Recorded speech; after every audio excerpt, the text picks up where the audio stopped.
Welcome all. This morning we're going to spend a little time talking about prayer and service, reflection and action, and the way those things inform one another and relate. And I've got a little panel of folks that are going to help me with this conversation, but y'all can keep your seat for a moment because we'll do a little talking before we get to that reflection. You see the pictures that are rolling here are from yesterday's day of prayer and service, where we had 4 different volunteer teams across the city serving in different ways. We had a group right here at St. Mark's doing a project for Magdalena House, which you'll hear a little bit more about. Our youth were just right around the corner at Christian Assistance Ministry, KM, and they were busy all morning doing various things there. You also see some gardening pictures. That is a group that we're working with Gardopia, the nonprofit, doing a service project at the Young Men's Leadership Academy, sort of an on-site project. And the brightest-eyed people you see in any of these pictures are the ones that were at the 6 a.m. shift at Haven for Hope serving breakfast and making a lot of sandwiches. So we're going to hear more about those individual projects. But first I want to start with a little bit of conversation, and we may end up needing a microphone to go around if we have some. This is sort of quick call and response little answers. So popcorn, can I have a couple of folks who are ready with the microphone? So off the cuff, anybody have a story to tell, a little quick snippet of, have you ever received help you didn't want? Anybody ever have a piece of advice, a bit of assistance? Here's one in the back. I'm from children in the library who want to help me shelve books but do it wrong. All right, so they might not know exactly what you need or the particulars of what you need, or may not know that their gifts are a mismatch for that part of it. Okay, Doug's got one back here. Oh, I'm sorry, Stephanie first. I get help from my son, who thinks that at my age I need to be walked to my car and that I might stumble. And then the problem is I can run circles around all of them. We know this is the lady who did a double shift of volunteer projects on Saturday morning. So it's offering some assistance that you don't feel you need, but someone else thinks you would benefit from. Okay, Doug, you've got one. That happened to me yesterday.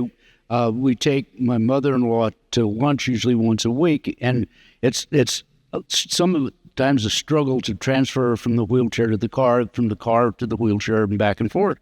And yesterday afternoon, we had lunch at Easy's, and I was preparing to load her back up into the car. And we have a routine. I know how to do it, and it gets some of the transfer gets somewhat personal for her because I'm putting my hand belt line and lifting her into the car. And so we know how to do that, and we've got kind of a little routine. And yesterday, this gigantuan young man came bounding up to the car and said, "May we help you?" And he said it with such confidence. Linda said, "Well, have you done this before?" He said, "Oh, no, I've never done this before, but it looks like you all could use some help." And so you go, well, okay then, and so you kind of step back and prepared to step in case something goes sideways. But everything worked fine, and he was so gracious and sort of reinforced my belief in mankind again. And it was a situation where you first go, this is kind of tenuous. I'm a little nervous about how this is going to play out. But it worked fine. But again, I was not prepared for that, and we kind of had a routine, and it would have been a little easier just to continue to do what I normally do. But he was so gracious and so anxious to help. It was impossible not to. So in a little bit of a way, you were also sort of caring for this person who had these gifts they wanted to give. You were caring for a person who wanted to give their gifts, yes, even though they were trying to care for you. Yeah, there's a little bit of a little dance there. Jillian. One of the first things I learned when I moved to the village at Incarnate Word is that you do not offer help to anyone. Do you want to say more about that? People are very proud. They like to do their own thing. In a year and a half, more than a year and a half now, I have offered help to one gentleman who was really struggling. And I asked him very politely, "Would you like a little help?" And he said, "Yes, I would." there's also a good friend of ours. We have a group that have breakfast together, and one of the ladies is very shaky, and she likes help to getting her tray off her walker onto the table. And she'll accept that because she knows us, and she'll accept that. Otherwise, no. You do not offer help. People are very proud. They are very proud of being able to look after themselves. So you have to be very, very careful. Yeah. Linda and then Mark. I thought of one from yesterday. I had a wheelbarrow full of mulch that I was dumping out in the proper place. And one of the Ryan's daughters, the youngest, she was 3, and she was arranging mulch just ahead of where I was. And I looked up to see where I should go next. She said, "You could help right here." Love it. Love it. Mark. My son, who's now a teenager, has attended public schools most of his life. And a couple of years ago, he was a student at a public school, San Antonio ISD school, just the other side of San Pedro Avenue from our house. And he came home one day with these toys. It was around Christmas time. And we said, "Where did you get those toys?" And he said, "Well, a church in town, not this church, every year comes with a bunch of toys that they've collected from the congregation to give to poor schools." And so Christopher, obviously, the last thing he needs is more toys, right? And no one asked for these toys. And it just struck us that this was an instance where the giving was really about the giver, not about the recipient. Didn't know whether there was a need or not. Yeah. Yeah. Thank you. Boy, I was hoping I would get one answer, and you guys had a ready answer. I think about also in parenting, and this is really hard for any of us who have a patience problem. When you're waiting on a child to do the thing that get with the program and let's go. To wait and let the child do that thing. I mean, I learned this phrase and I lean on it, although I don't always use it. Let me know if you need some help, which is really something I say to myself, to sit on my hands and not jump in and do the thing that the child doesn't really need me to do, but my impatience needs me to do, right? All right, so next question. Have you ever felt some emotional drag, frustration, pent-up energy around a problem you felt was bigger than you and what you had to bring to that problem? Anybody felt kind of stymied by a problem that was bigger than you? Nope. Yeah. Okay, what problem? What problem have you felt sort of tripped up by, unable to meet on your own, or felt a little despair by regarding? Anna? I'm sure many can sympathize with this, but as I am a mother of young men transitioning into adulthood, there are plenty of times where I have to kind of hold back and not offer assistance and allow them to make their choices, knowing that they're not necessarily good choices. And I have to be ready to offer help, as a response to the choices made. But it's just that's part of the growth of, going into adulthood. So those are times where I felt, the frustration of letting go, but knowing that you are still needed, but not necessarily when you want to be. Yeah, that's a hard place to be, to wait, to let those choices be what they are and to see if there's a pain point after that. Yeah, thank you. Anybody else think of a problem? It might be personal. Here's Beth. It might be communal. It's not personal, but I just think, the further the problem away is, the harder it is. So like if you open the news and you see things that are obviously incredibly distressing, but they're happening far away, it can feel overwhelming to know that there's some way you want to be part of the solution and yet be completely overwhelmed by how to deal with it. Also, just like systemic things that you can just, are in the society, but it feels like the impact of one person can feel hard to grasp.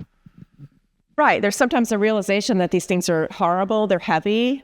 We wish them not to be. We can't get away from that reality. And yet there's also not necessarily a lever for us, a place for us to step into that feels like it would make a meaningful difference. Shelley?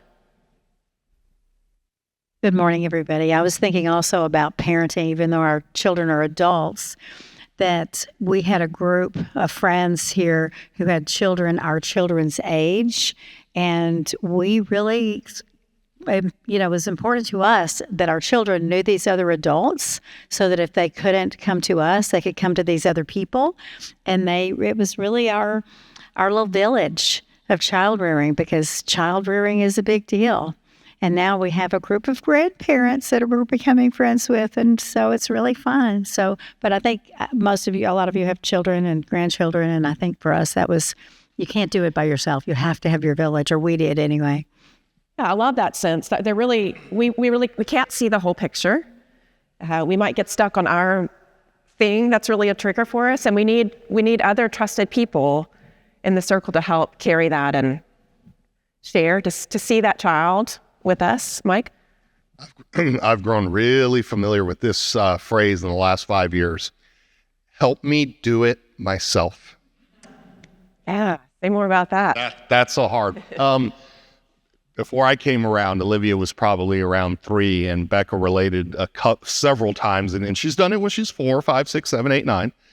But there have been times where, okay, Olivia, we need you to do X thing. Okay. And then just start off on the wrong foot, start doing it completely incorrectly, like, oh, this is going to end poorly. And I guess finally one day after doing this for a while, she looked at Becca and she went, Mommy, help me do it myself. I mean, with the 3-year-old's conviction of just, I can do this with a little help, but I need to do it myself my way. And that's hard to navigate sometimes.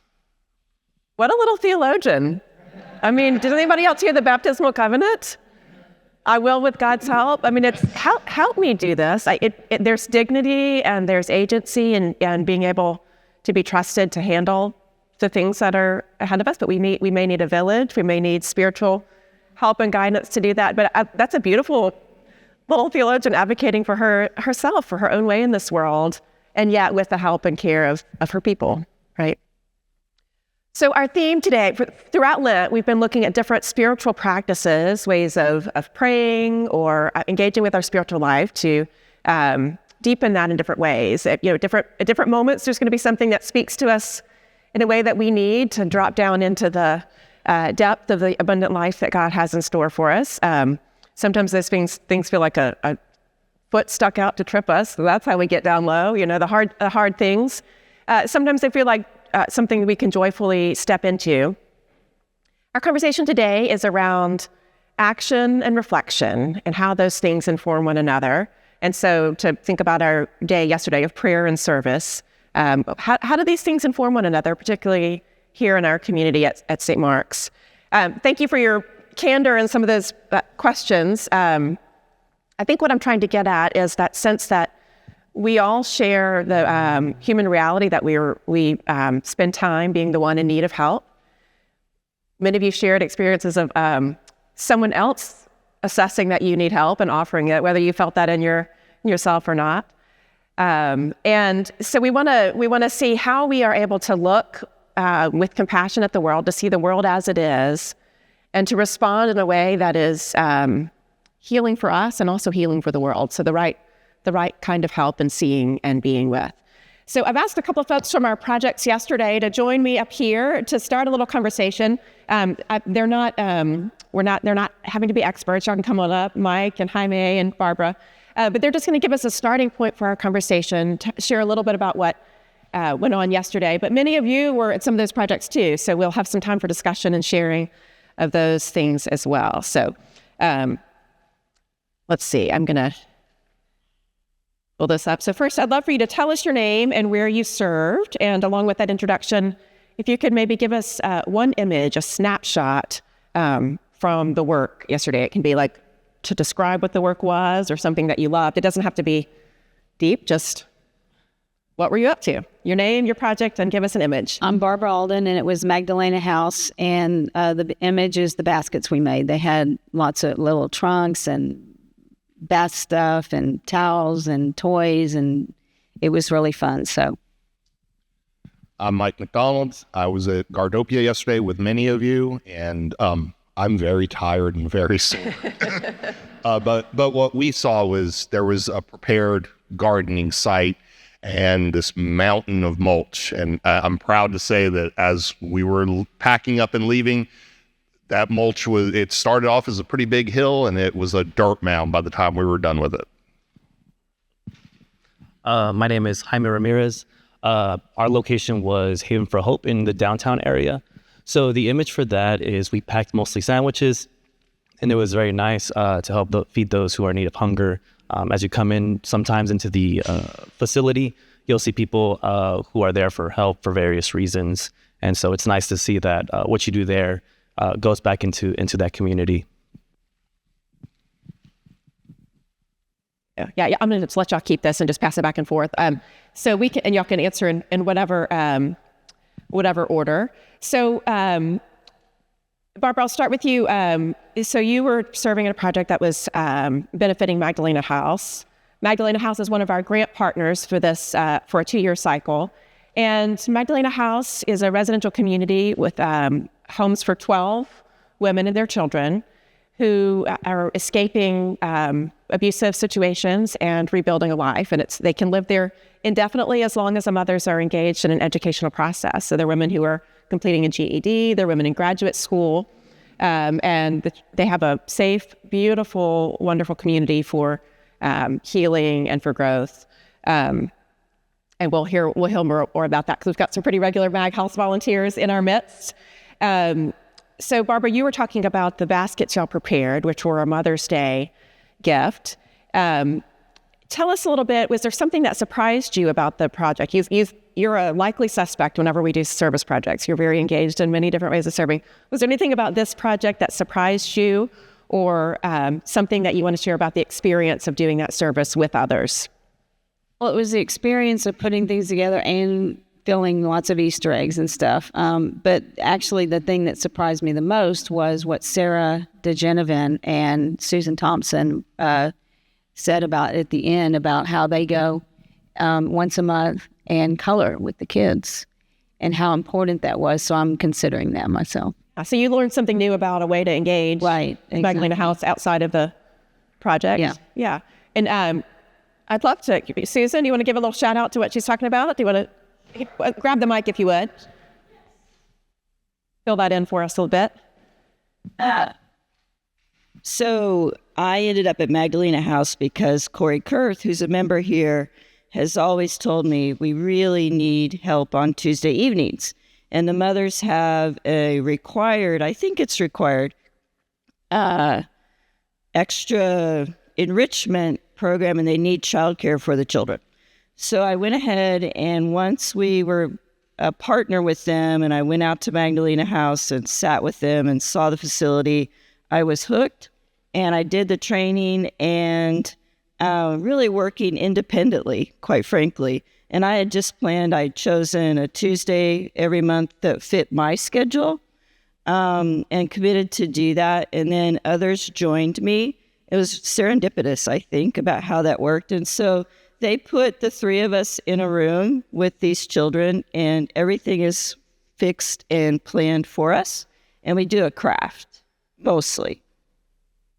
And I described it yesterday as the easiest outreach I've ever done, because I don't have to think about anything. I just go and we have fun, and the kids enjoy it. It's built into your regular rhythm of your month. Now you have this evening service. First Tuesday, and we go and we sign up. I could talk on and on, but I think one of the keys is that there's a professional there at Magdalena House that gets all of this organized and works. And so there's a really nice connection there. The other thing I think is helpful is that we can be independent. It doesn't take anything from staff at St. Mark's to make this happen. And so we sign up through their Sign Up Genius.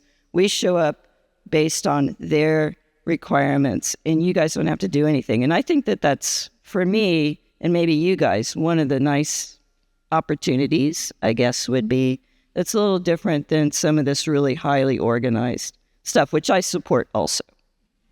So it sounds like Susan would be a great person to talk to if that sounds like your your thing. And Sarah does it too, and so yeah, absolutely, I'd be happy to. I'll even give you a ride. There. Well, who knew that your sharing that yesterday would have impacted Barbara and given her an idea about how to serve. So, Mike, I want to move on to you and ask you about a surprise in that experience. Did you learn something about Gardopia, about your neighbors you served with? What was a surprise that stayed with you from the day? I learned that I can not stare at a plot of land and salt it. I have a black thumb, y'all, and it's kind of a little bit of a shame.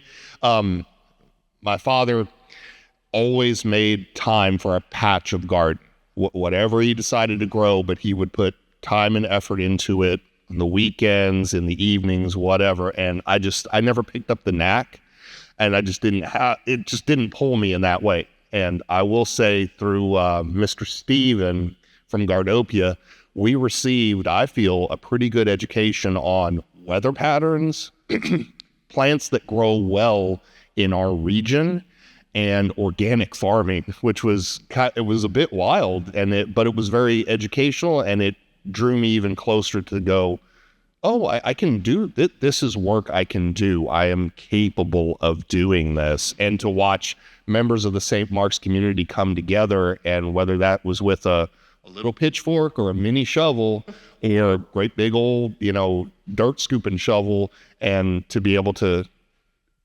make that project better.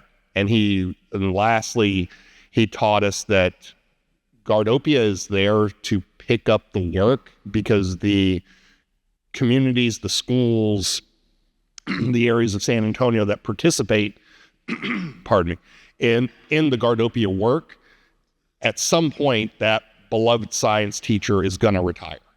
And so their class is no longer going to take care of the fruit tree or the peach trees or, the perennials.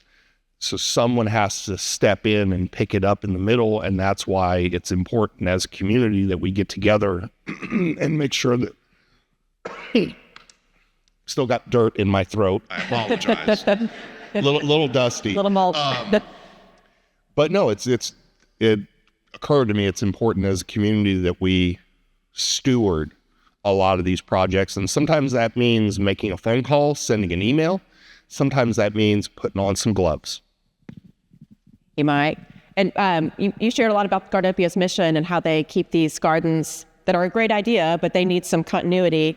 And so Gardopia helped us contribute our volunteer offering in that place. We couldn't have done it without that link.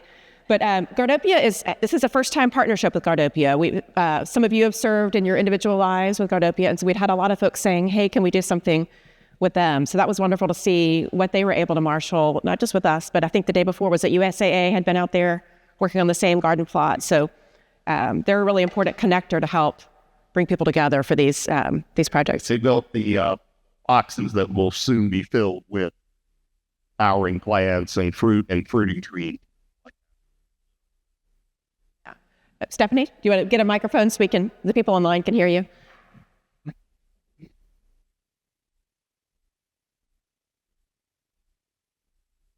They felt like that this whole area is without normal trees. We've cut down trees. There's not enough trees. So yesterday afternoon, they had I think it was 400 tree giveaway. So people could come and get at least one tree. I know one person, one of our kids wanted a plum tree. And so they were going to go pick up the plum tree there. But their emphasis was to plant trees, as many, trees are what keeps us alive. So anyway. Yeah, one of the things we did in our opening prayers or closing, depending on how we use them at the different sites, but we prayed for the mission, the day-to-day mission of all these organizations that we were working with, knowing that we were coming in and offering our little morning contribution, but that this work goes on in these different ways. Thank you. Jaime, do you want to talk a little bit about a surprise you had or Sure, yeah. at Haven? So a surprise that I usually have, even though I run into it every now and then, I always forget and get surprised, is when you're going in there, you'll meet other people. So it's not just, the St. Mark's group. There are other people who go volunteer there as well. And you just get to hear their perspective of why they come and why it's impactful to them. And so you're not just seeing your own acts impacting the individuals there who are there for assistance. You also hear people who come from the greater San Antonio area to just work together with them. And so I think it's kind of a virtuous cycle of you see what you're doing and how it helps. And then you're also inspired by how other people come in and offer their own help as well. So that's always been, and I got to see Stephanie, her energy at 6 a.m. in the morning. So yeah. We were all in awe. Yeah, there were a lot of interesting folks who were out making that volunteer offering just a regular part of their life. There was a sorority group who was there bright and early, and that was not their first time to serve that way. Some other folks, just independent members of the community who were there as a Lenten expression of their faith. Laura?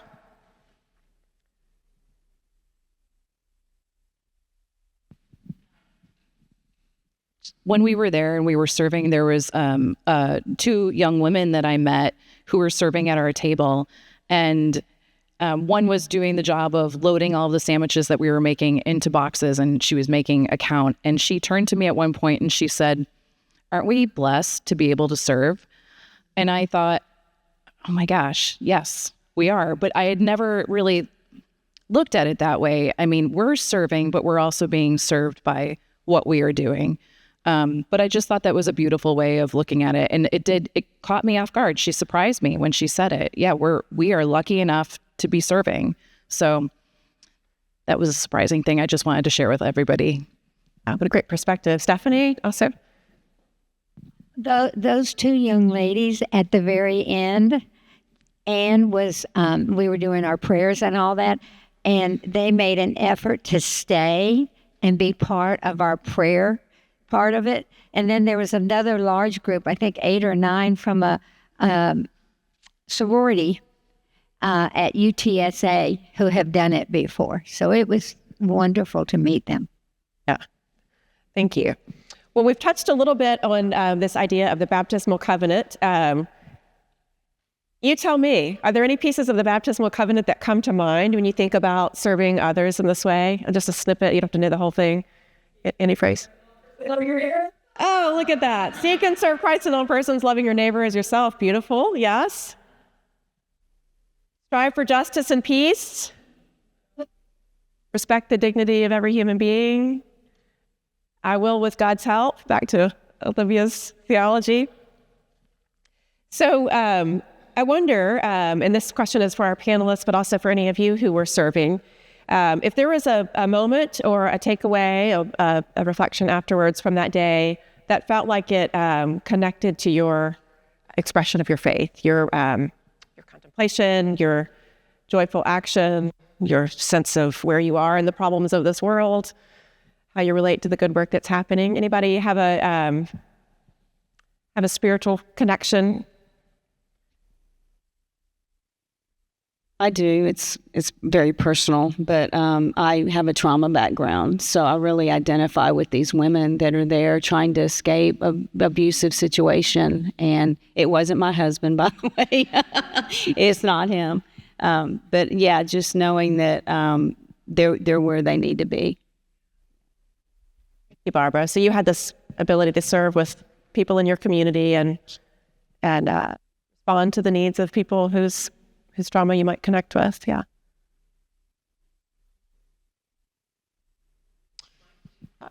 For someone like me, I'm always looking for the next thing and the next thing and the next thing to help with. Here I am, send me. But yesterday, I think what struck me was conversation was held about where food comes from. Because, it doesn't necessarily, we may pick it up at HEB, but it don't come from there. It comes from the earth. It comes from a pasture. It comes from all of these different places. And by doing the work we were doing, we were able to lay something foundational. that's going to grow. It's going to be here. It's going to be here long after I'm gone, long after Olivia's gone, long after her children are gone. The things that we do today impact those in the future. And, it is important for us to look upon that and to continue to do things of that nature to where we can steward, our community, steward our country, the world into a better direction, a sustainable direction. Mike, thank you for introducing that word steward into the conversation, because I think, that's a beautiful part of the mission and that part of service, of being able to contribute to that longevity over time. But I also think about the ways that we are beneficiaries of those who have stewarded the faith for us, right? Who have continued that teaching and formation, and who have held up the importance of gathering together to worship. There are 900 million things we could be doing on a Sunday morning besides gathering, slowing down, singing, kneeling together, praying, reading old texts, right? And yet we know, we've been taught and we've been formed by this process of gathering together and feeling how that sustains us. The ways the faith has been stewarded for us, let us then take our turn to steward both the faith and these good works in the community. Jaime, did you have a thought? Yeah. So the personal aspect, like you asked earlier, I think it was interesting what Beth said about the inhumanity and the lack of human dignity that we see abroad, and also here in our own home as well. Just led me very frustrated, and I didn't want to be a very frustrated person. And so I felt that I could be, just like Laura said, blessed by serving others.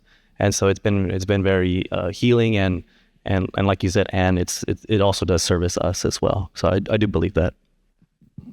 I just have to tell a little story, and Jaime didn't tell me I was going to do this, but he's newer to our community, and his first day was a Sunday. He came to worship, and he encountered the news that we were going to have a service day the following Saturday. So his second moment with St. Mark's was in service, and there's been a lot of service since then. So, and I say that not to embarrass you or put too much of a spotlight, but it's just a beautiful way to see how meaningful it is to be part of a community that has an expression for faithful action. To put some. Go ahead, Sarah.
Thank you. I love that. That way that you had what you needed.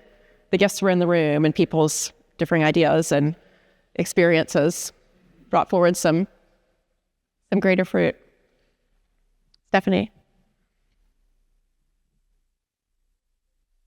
About being at Haven for Hope was being able to share what St. Mark's is.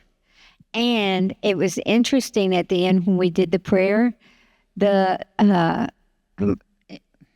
the chef who was in charge came and joined us in our prayer service also, which means we're sharing who we are.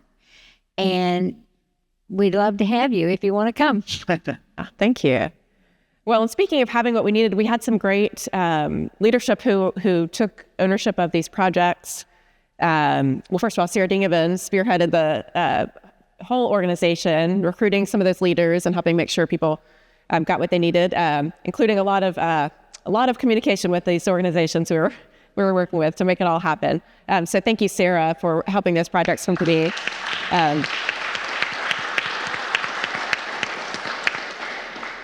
Since Jaime was, ready to serve and he jumped in, we had a Haven shift, I guess it was last fall or winter or something, and we talked about a breakfast shift, and he said, I'd be up for that, and I took him at his word.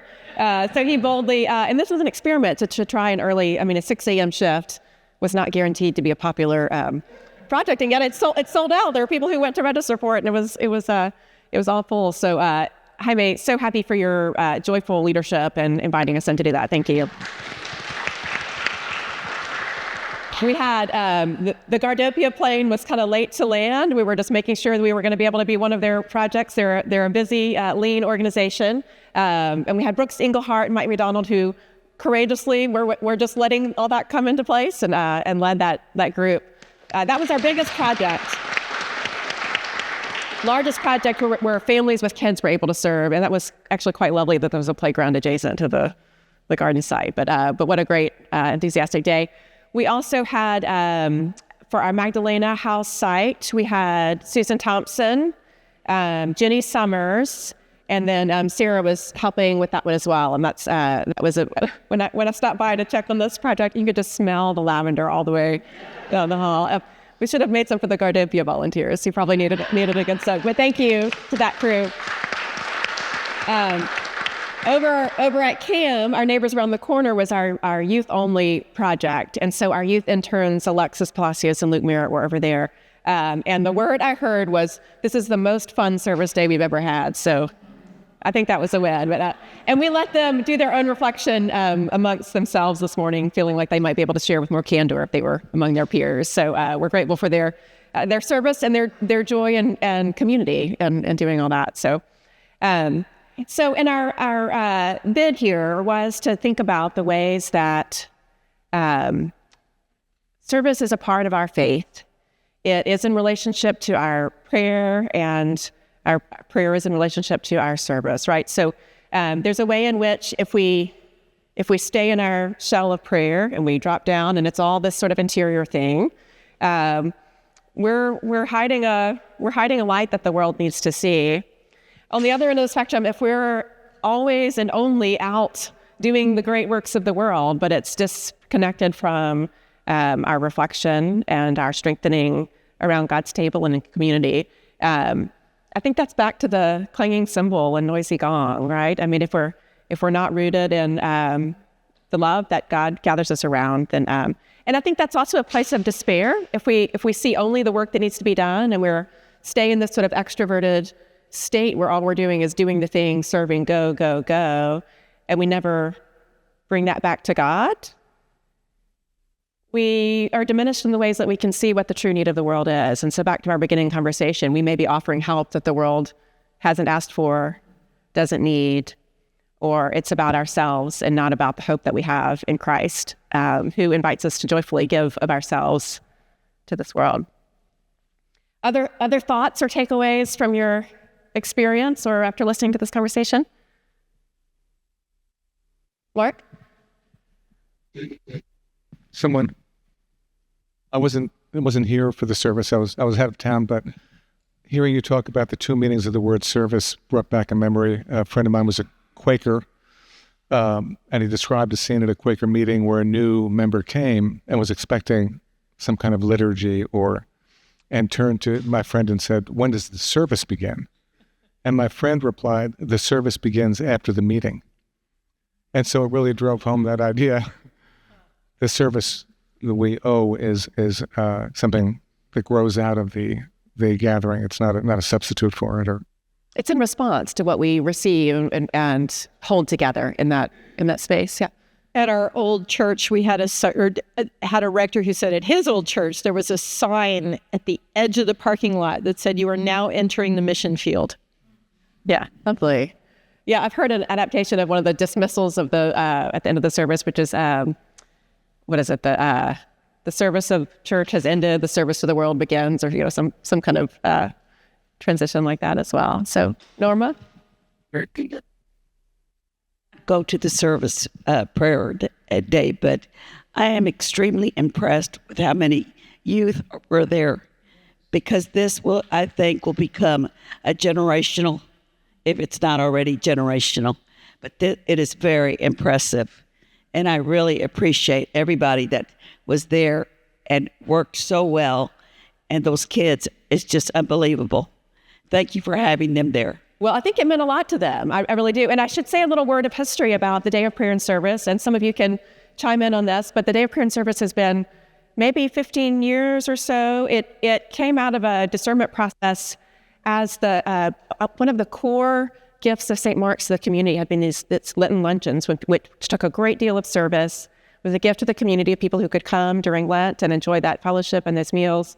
And when the season for that ministry was waning, there was discernment about what would it look like to continue to make a meaningful offering to the community during Lent. And it's related to the charge in our Ash Wednesday service about the observance for a Holy Lent, including prayer and fasting and service. And so, and some of you, Martha, were you on that committee that...